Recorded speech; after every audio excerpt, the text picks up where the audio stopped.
Gibida sa Philippine Navy ang tulo nila ka mga bag-ong barko nga mamihimong masuroy ug makita sa mga tao sud sa pipila ka adlaw. Ano ang report ni Nico Sereno?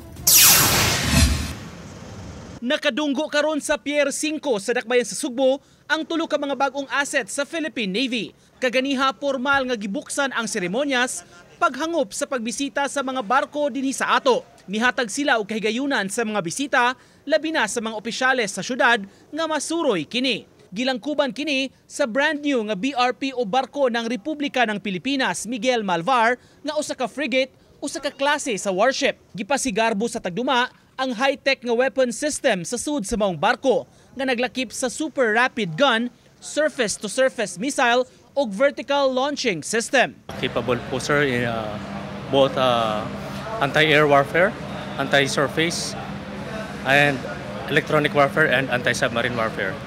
So our ship is equipped with weapons and sensors. Gibarugan sa mga opisyales ang importansya sa modernisasyon sa Navy. Our credible deterrence. Definitely any nation, any like-minded nation have a robust Navy in order to protect our territorial integrity. Much more the Philippines is an archipelagic nation.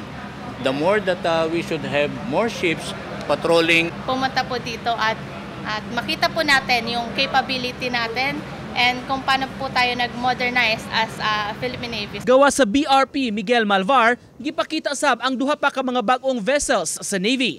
Ang BRP Tomas Campo ug BRP Albert Magini, mga fast attack interdiction craft nga pwedeng makadagan ngadto sumaabot 40 knots ang gipaspason. Aron mahatagan og kahigayunan ang publiko nga makita ilang mga bag-ong assets, nagtanyag karon ang Philippine Navy og tour para sa publiko nga makita nila kining maong mga barko nga naa karon sa Pantalan sa Sugbo.